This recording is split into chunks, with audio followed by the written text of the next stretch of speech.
There are huge problems with the open air fish markets in New York City. The issue is the degree to which we tolerate certain things, as to your point about, Islam is going to treat women very differently. Yes, the culture is very different.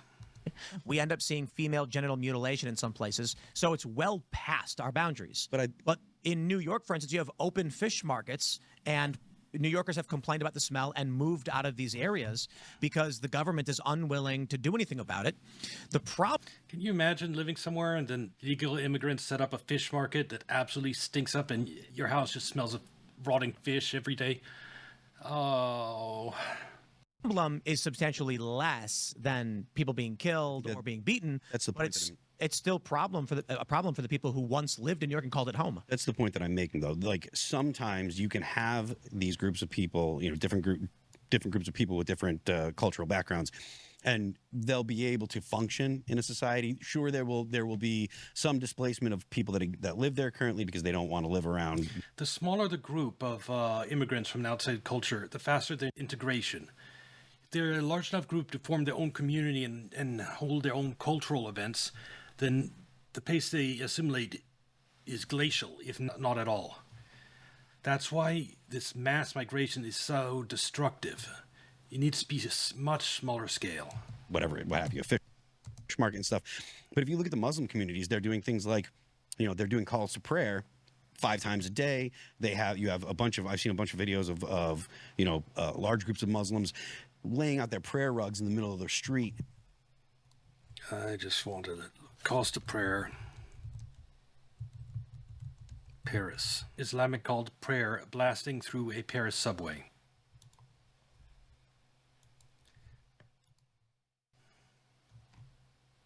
Yeah, I can understand why France banned street prayers, because you had entire streets blocked off by people praying.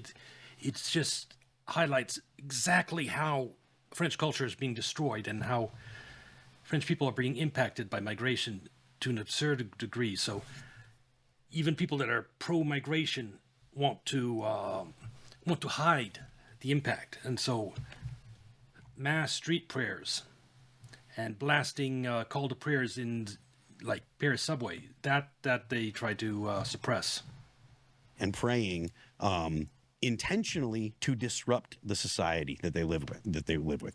And I think that the point that I'm making is, whereas you can deal with some cultures the way that they behave, like the open air fish markets that you're talking about, sure, like I said, there will be some displacement, but there are some that are there specifically to disrupt the existing society. Yeah, there's some cultures, like not all Islam, but certain variants of Islam are very aggressive in forcing people to, like, broadcasting call to prayer across the entire city. That's Christians don't broadcast you need to go to church Sunday, do they? Or Jewish don't do it either.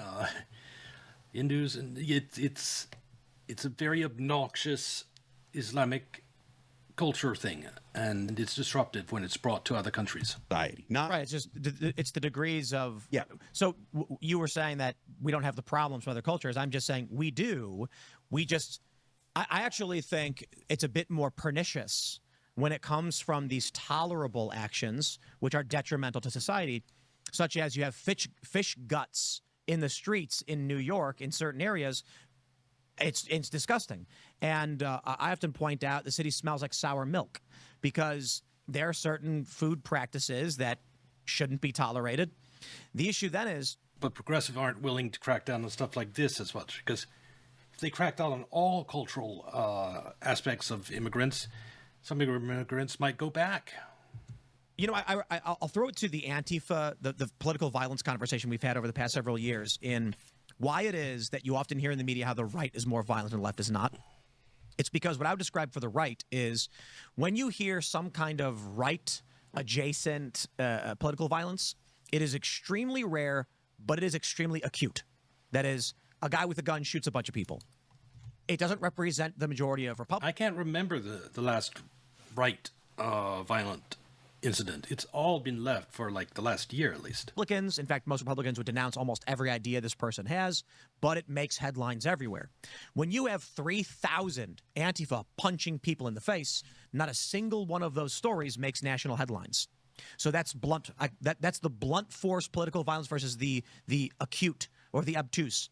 So Antifa, as you're aware, you've probably seen Antifa beat old ladies. It never makes national news.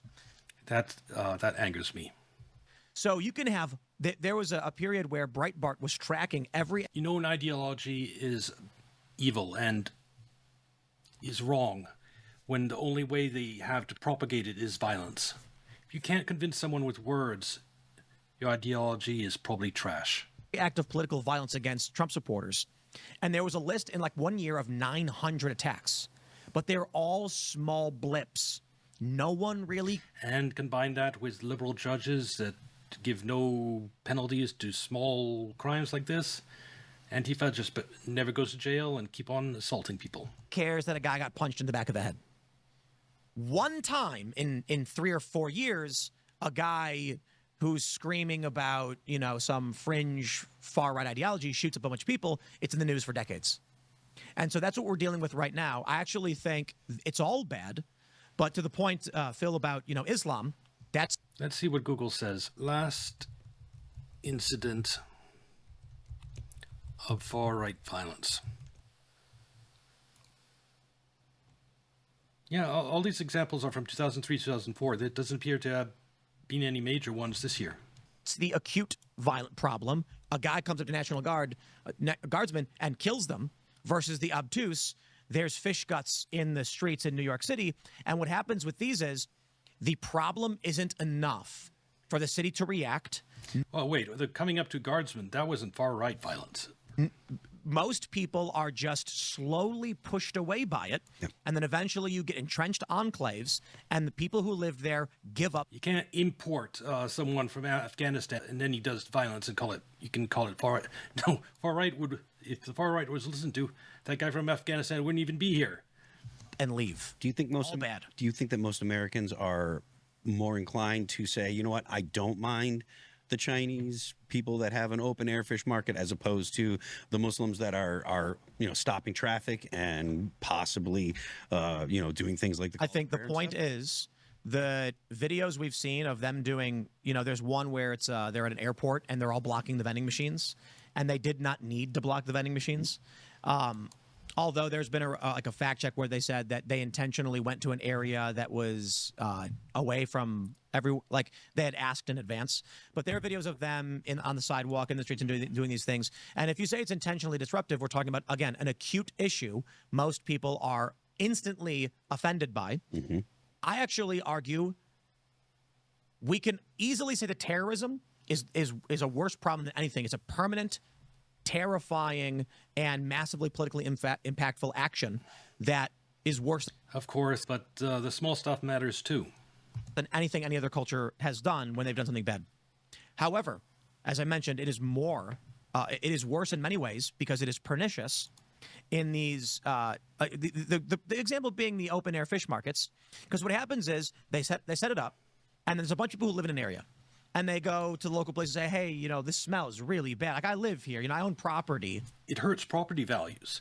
And that's how neighborhoods, you talk about gentrification where neighborhoods become more high value. This is the opposite, where you have immigrants come in, make the whole place smell like fish, and then as people run away, values plummet, and more immigrants move in. Yeah, that's the opposite.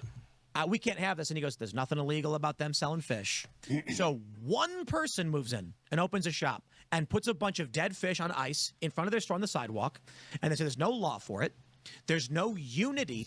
Even if there's no law for it, there should be. That's your job, politician, is to make a law against this so entire neighborhoods don't smell like fish guts. Because this one neighborhood can never get an ordinance passed because their city rep goes to legislation and says, guys, we got to deal with these open air fish markets. And the rest of them say it doesn't affect our neighborhood, so we're not opening legislation on this one. So what happens? The people who own property now see their property values start collapsing, and they all leave one at a time, and then their neighborhoods they fall into disrepair, or they get taken over by other cultures that are tolerant of open air fish markets. That is... Yeah, property values collapse enough, people willing to pay lower prices and tolerate fish gut.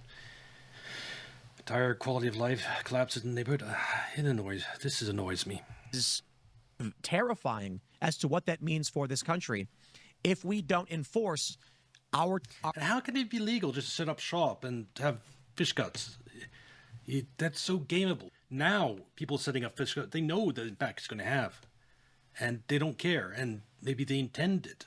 Maybe someone is encouraging and subsidizing them to do it in order to manipulate property prices.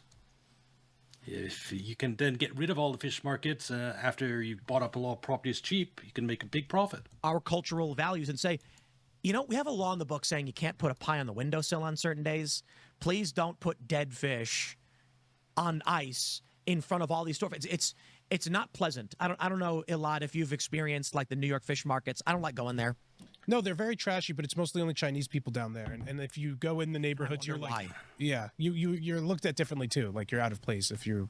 I want but it's not that it's these open air fish markets. They border the shopping districts, and it's like Lower East Side. There's a lot of Smell carries, and there's breezes. So this breeze blows a certain way a certain day, and now your shopping neighborhood smells like fish guts. to put it simply, it's not the worst problem in the world. No one really ever talks about it because it just smells bad. No, you just move. Your property value is going to go down, so you move. That is worrying in that our communities that were built and established by the men and women. It's something you could never predict. You buy a house in this nice neighborhood, you're really happy, you've got your perfect home, and then the fish guts place opens right nearby, and now you're going to take a loss on your property because no one wants to live next to the fish guts, and you have to move from a place that you found that was perfect. People saying migration is all positive. They're just full of shit. Who came before us would be lost because we tolerate other cultures doing things that are disruptive. And that's not, for all I know, these people show up and said we have to open as many open air fish markets as possible, and then property values will drop and we'll seize it all. I don't think That's another problem with migration is it creates problems that are completely unanticipated in like no laws against opening open air fish markets. A lot of different countries have cultures, stuff that they do stuff we would never accept, but we don't have laws against. And that is a problem with migration, especially on a large scale. that's the case. But whether it's intentional or otherwise, it is disruptive. It does cause us problems. And I think the big picture is we have to be more cognizant of this multicultural change that's been happening in this country for 50, 60 years and recognize it's going to destabilize our government. Nay, it has destabilized. Everywhere you have civil wars and conflict in all these different places, like Ukraine, ethnic Russians and Ukrainians. If you don't have a homogeneous society, it will lead to conflict, especially if you have very fast-growing minority population that has very different values, like most of Europe and Islam. I mean, Christians aren't going to accept Europe becoming an Islamic region. And the people coming in bringing Islam, that's what they want. That is their goal. That's why they broadcast call to prayer in the subway in Paris. That's why they openly pray on the streets. They don't intend to adapt. They want France to change. They want Europe to change. And that's going to create conflict, big conflict. And the only way to avoid that conflict is to remove the disruptive element before it becomes civil war territory. Stabilized our country and government. And now we have a kleptocracy where basically every politician is trying to just extract as much as they can from the system. They don't actually want to solve problems. And all this is only happening because the media just doesn't cover the problems mass migration causes. They don't cover the small stuff. They try to hide the race. They try to hide the problem. If that wasn't the case, if the media was transparent at all the problems being caused, they would have already cracked down on this years ago. It would have never become a problem in the first place. Marjorie Taylor Greene, I don't know what I defended her a little bit when she announced she was leaving. I said, this sucks. She's been great. And then Mike Cernovich says, I don't know if you guys saw this. He tweeted at her, you need to finish your term. And then she makes some weird fake virtue signal, a man telling a woman to be in the kitchen. And I'm like, you know what, man? The reason I bring her up is that people are pointing out she set a retirement for just after her pension vests so she can leave and get paid. This is the kleptocracy of a country we live in. Everybody getting in, Tim Waltz, whoever it's going to be, they get in and say, okay, now that I'm in, how can I set myself up for life and watch look, it's all burning down. What do I care? Just Yes, I hate this. It's not just in the public sector, in the private sector too. Like Bob Iger at Disney, he just completely wrecked that company. He destroyed its most valuable IPs like MCU and Star Wars, and he is just getting paid boatloads for that, and will have a golden parachute. Nothing annoys me more than an executive destroying their company and then profiting massively for it. It's the same thing with these politicians. Tim Walz, it's not going to cost him anything financially that there was $1 billion in fraud under his watch. In fact, he probably received kickbacks, and if he was smart, he managed to hide them. And the solution to all this is transparent, good media, like Tim Pool's. If like the mainstream media was full of Tim Pool's, a lot more scandals would come to light. When there's a deserving scandal, it would get the attention it deserves, and these problems would be dealt with. The only reason, I am positive. Let me look at this. Fraud, Somali, Minnesota. Here we go. This is 1 year ago.